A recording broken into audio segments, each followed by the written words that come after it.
All right. Good morning and welcome, everyone. We are so happy to have you here for the Closing the Gap in Cybersecurity panel.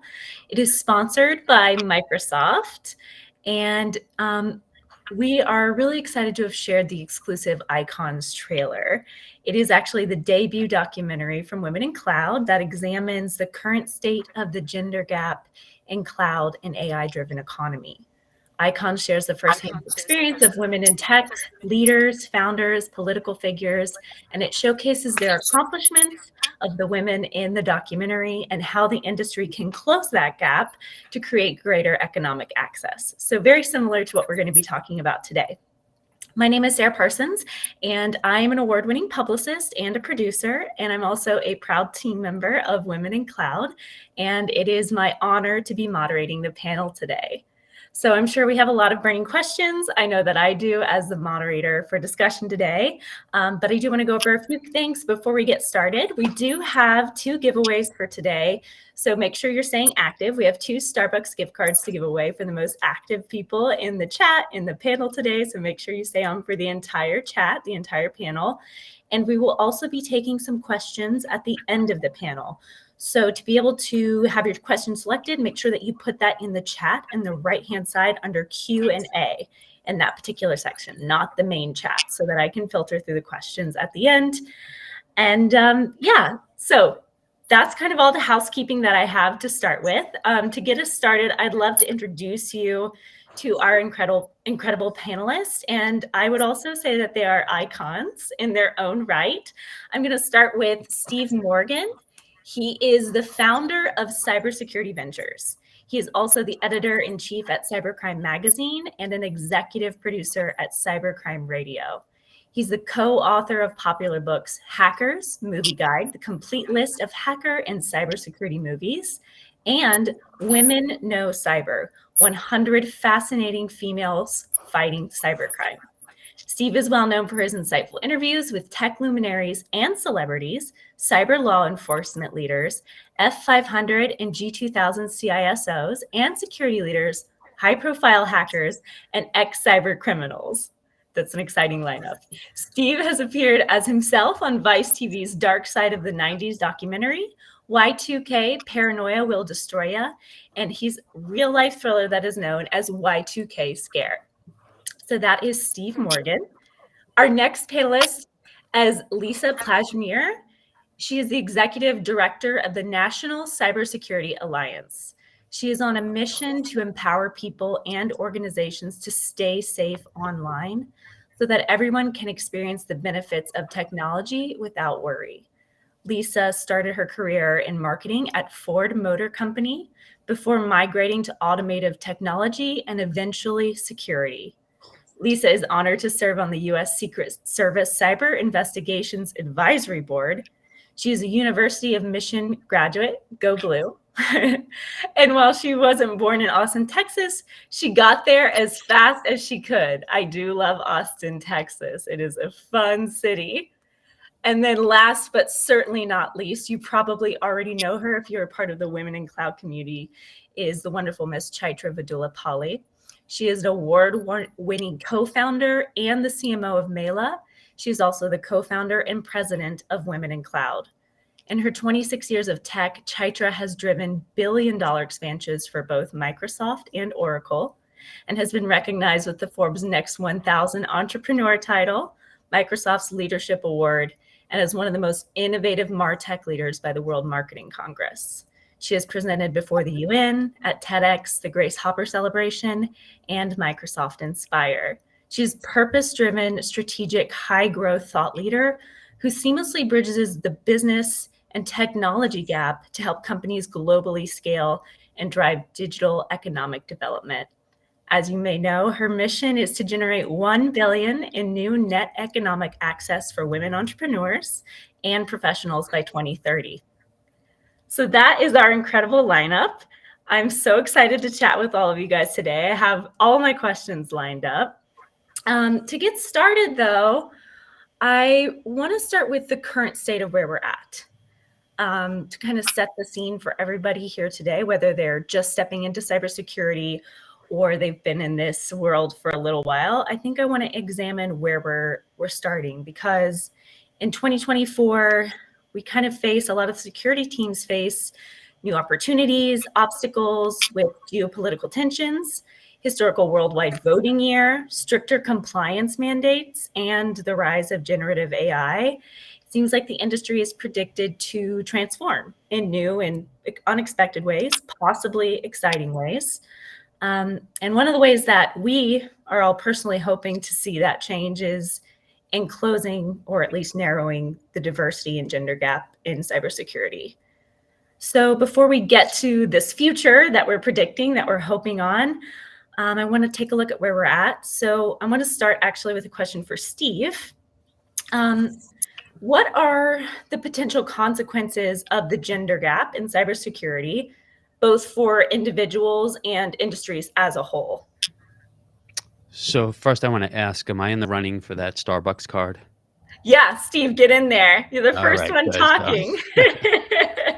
So I'm going to speak for myself today, but before I do that, I want to answer this first question by quoting someone who's been an inspiration for myself from media. A lot of you may know her, Sylvia Acevedo. She's a rocket scientist, former CEO at the Girl Scouts of the USA. She was responsible for launching the Girl Scout badges, the cybersecurity badges, and we now have 300,000 girls in our country who have earned them. She wrote the foreword to our book, which you mentioned earlier, and I think she really answers what you asked about. So I'm just going to read what Sylvia has to say. As the world is being rewritten line by line and recreated around data every day, it's critical that women are at the table making decisions and contributing to our lines of defense. It's an absolute national imperative we have a diversity of input and perspective when developing security tools. The more perspectives we have, the fewer blind spots and unknowns there are. The safety and security of our country depends on more women raising their hand and engaging in the fight. And what I'll add to that myself is, if we don't have enough, insofar as the consequences, then in the rooms where cyber laws and policy are being made, diplomacy, where research is developed, we're going to be missing half or 25% or whatever that number is, where we don't have representation of women. That's beautiful. I love that quote. I was like, when you said everybody needs to speak up and raise their voice, that really resonated.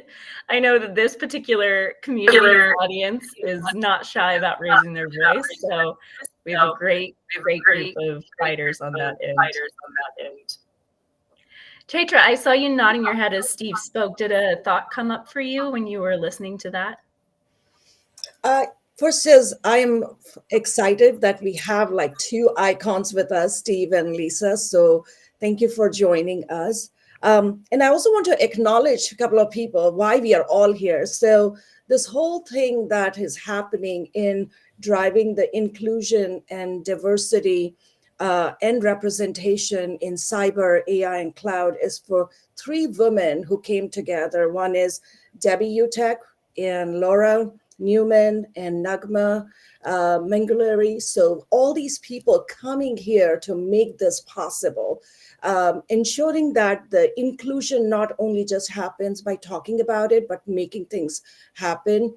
And Debbie was the one. She said, I have some scholarships. Can we test it out and see, can we make it tangible and make it accessible for this educational programming so we can, really move the needle.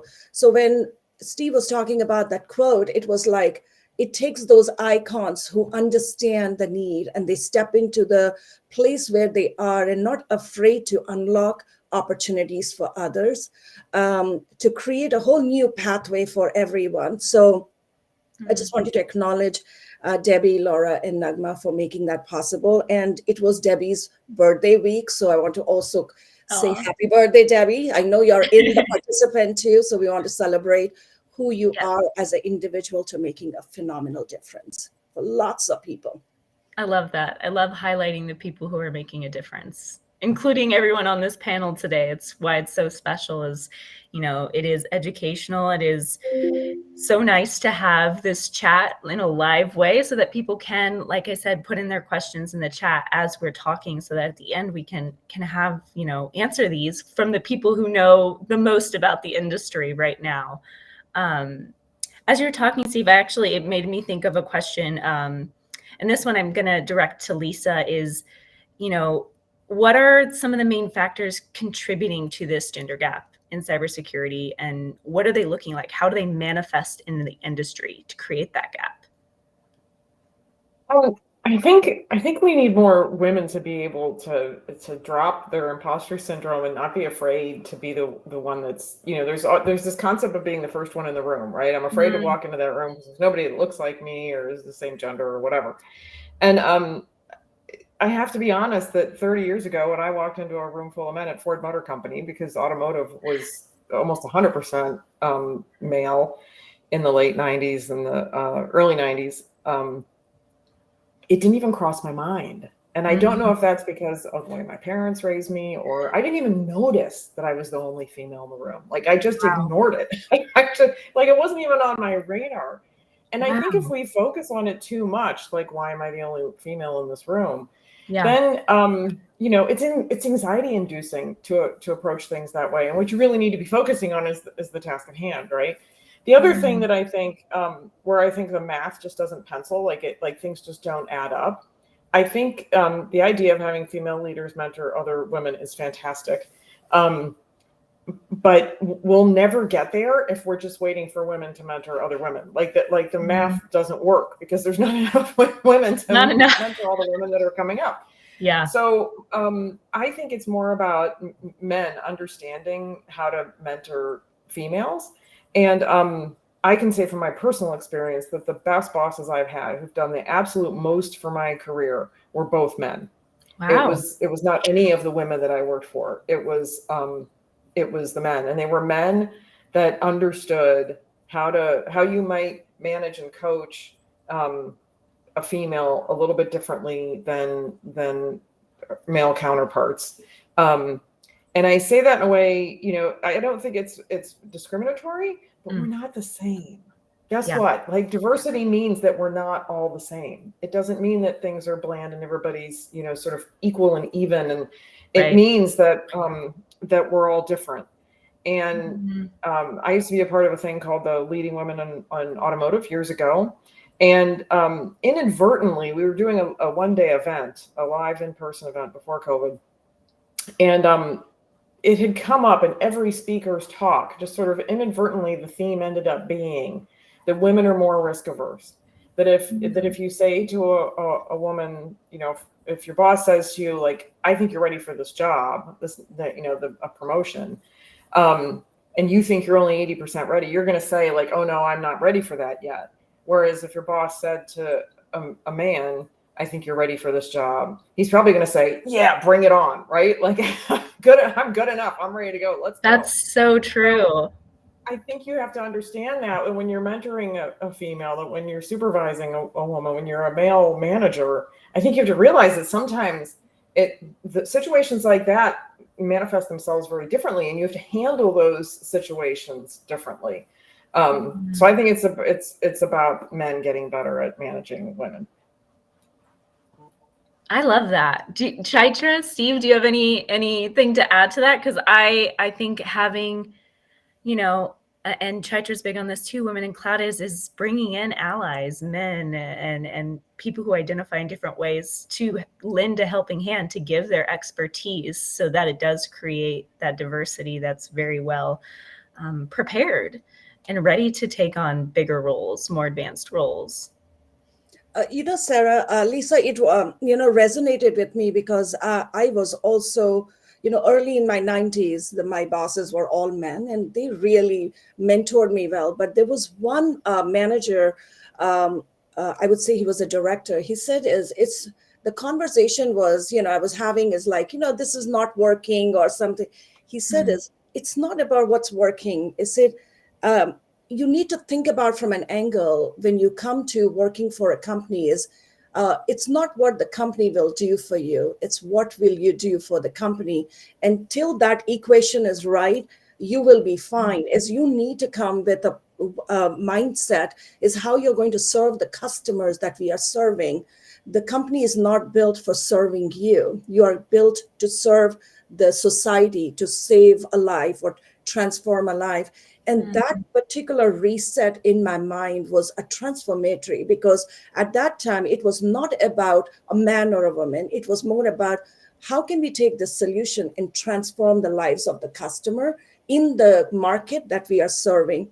So that particular, advice, if every woman can take and go into the workforce saying, I need to master my skills, I'm going to show up, I'm going to contribute to my team and to my company, they will shine up to the top. Yes, there will be bureaucracy, politics, everything, but that's what the skilling comes in, the leadership skilling comes in, the language of inclusion comes in. So you're not talking about, why am I the victim? You are not a victim. Nobody Can't approach it that way.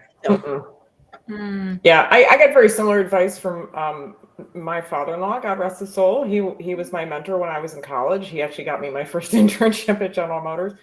And he said to me, always make sure that you're putting in more than you're taking out. Very, very similar.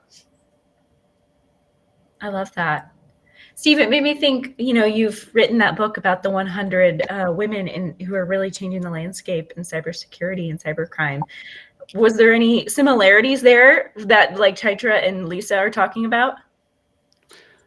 Well, I guess as the the man here on the panel, I can say we need each other. So in order for me to be effective as a leader or a contributor, I really need access to women who can give me a perspective. I almost didn't write the book, and I was very hesitant because I don't want to be a man who thinks he knows something about women or come off that way. And I was on a phone conference with Ann Johnson from Microsoft, and I spoke to some other women about this too. And she said, we need your voice. You have to, participate. And ultimately, we produced a documentary about the book. But, women are my go-to when it comes to this topic. Yes, we write it, we produce it, but all of the input, all of the feedback is coming from women. And I come from a 50-50 place. I have 6 kids and, half the population are females. I have 3 daughters, so they teach me a lot about, how to interact with women as well. I love that. 50-50 population. That's very cute. I see the chat gave a lot of claps and thumbs up during that portion. A lot of great comments as well. Lori shared men getting better at managing women, being the door openers and allies is a positive systemic change. I see Talin said, the gender gap persists unless men invite us into the room. So I feel like everybody's very much resonating with this, is like, yes, we need that. We need each other for this to thrive and get better and narrow the gap ultimately. For Chai, something came up that I was thinking is, because you're the president of Women in Cloud, and this is sort of your thing, is like you are actively seeking how to close this gap, and you are always looking for programs and ways to do this. How can companies and organizations create more inclusive and equitable work environments to support women in these roles? Sarah, I would say every company can take responsibility for bringing inclusion in the work they do, because they have to represent their customer base. And the organization should be looking exactly like what your customer base should look like. I look at like 6 areas of what that inclusion or integration looks like. One is your hiring practices. That's very important to look at how you're hiring. And if you're using AI, is it inclusive AI? There's no bias in it. So because because the cybersecurity roles will come up a lot in the future. So recruiting will be very, very difficult because you have to find the right talent for the right role. So you will be employing AI. So how is the hiring practice going to be there? The second one is retention and career advancement. The people who are in your company, you need to ensure that they are prepared for the type of cybersecurity attacks and challenges that companies coming. So when you're giving the readiness play, you're making it accessible for everyone. Right now, I'm looking at the AI and cyber. It's not being given to the women who are within the company. So they're seeking from Women in Cloud for scholarship. The company should be able to pay for it, take care of it, right? That's kind of the inclusion, even the readiness piece. The third one is the inclusive work culture. So if there are challenges that the company is facing, inviting women into those the rooms where the massive discussion is happening around what the cyber issues are. I can tell you is like all the hyperscalers have women and men in those rooms talking about how to protect their infrastructure and the customer infrastructure. The fourth one is the gender pay gap. That one needs to be talked about it, and the HR needs to take full responsibility for driving the conversation with the CEO and the board, and that is not happening. They are afraid to have that conversation. Women can say we need more money, but it doesn't. But it's a HR policy that needs to be addressed. And the fifth one is the leadership commitment. It needs to start from the board, the CEO, and the entire executive leadership to embrace that this is important. And the last one for me is the work-life integration, because cyber issues are 24/7 issues. So if a woman is working on it, allowing them to go back home to take care of the kids and still work on that issue is very critical. So when I think about it, is looking at all the pieces and then saying is this, the 50% of the demographic, which are women who are working on the cyber piece, they have a very different requirements to make sure that they can still participate, but it's still inclusive to accommodate that, because the cyber issues are going to be more difficult, more tougher, and it's going to be hard. And if you don't make flexibility and adaptability policies for them, they won't be able to even engage in that discussion, because there is a very specific need for them. So that's kind of my thing. So we always are looking for companies where we want to partner with them and say, work with us. We can make the scholarships available. We can bring the leadership. So you don't have to build everything from scratch. And we'll bring partners and partners like Lisa to come in and have a discussion to really move the needle on that. So you don't have to do it alone. It's there. It's just the integration piece. I love that. Lisa, Steve, do you have anything to add to that? I saw you guys both listening. That was a really nice list. It was. She was really thorough and concise. So no, Yeah. I don't have anything. Thank you, Lisa. Yeah, I see some great comments coming through too. I just want to highlight for you guys is that somebody said, Steve, thank you for being such a great ally. Chai is one of my heroes. You guys are icons. So I just wanted to share some of the love from the chat. Seems like everybody's really resonating with what we're talking about. So I feel like we kind of set the stage for what's happening, where we're at, some of the reasons that is happening and how we've gotten to where we are.